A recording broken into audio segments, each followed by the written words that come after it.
જય માતાજી દોસ્તો. આ રવિવારે હું પાવાગઢે દર્શન કરવા ગયો હતો માતાજીના.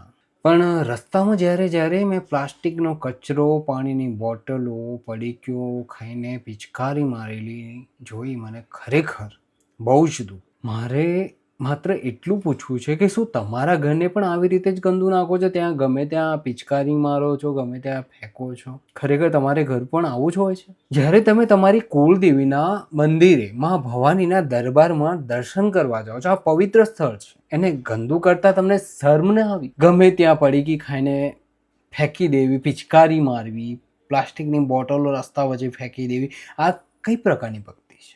તમે ભગવાનના દર્શન કરવા, માતાજીના દર્શન કરવા ગયા ને એ પવિત્ર ધામને સ્વચ્છતા જાળવવી આપણી ફરજમાં આવે છે.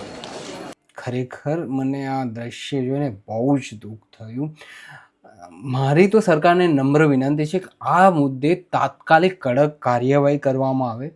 જેમ ગિરનાર ઉપર, ગીર અભયારણ્યમાં પ્લાસ્ટિક પર કડક નિયંત્રણ છે, તેવી જ રીતે પાવાગઢમાં બી સિંગલ યુઝ પ્લાસ્ટિક અને પ્લાસ્ટિકની વસ્તુઓ પર પ્રતિબંધ મૂકવો જોઈએ.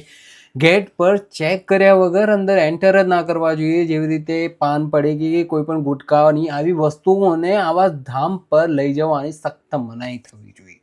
માત્ર નિયમો જ નહીં પરંતુ કડકથી પણ લોકોમાં જાગૃતિ આવશે.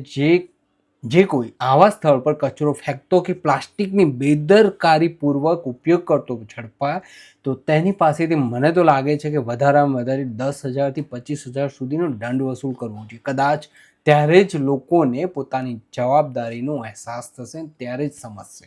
આ પાવાગઢ માત્ર પ્રવાસ સ્થળ નથી, પરંતુ લાખો લોકોની આસ્થા અને શ્રદ્ધાનું પવિત્ર ધામ છે. જ્યારે આપણે આવા સ્થળ પર દર્શન કરવા જઈએ તો એને સ્વચ્છ રાખવો એ પણ આપણી જવાબદારી છે. બને ત્યાં સુધી આ બધા લોકો આ વિડીયોને શેર કરજો. જેને બી હોય, તમે 10 જણાને મોકલો, 5 જણાને મોકલો, લોકો જોવે ને તો એટલીસ્ટ થોડી તો સમજ આવે.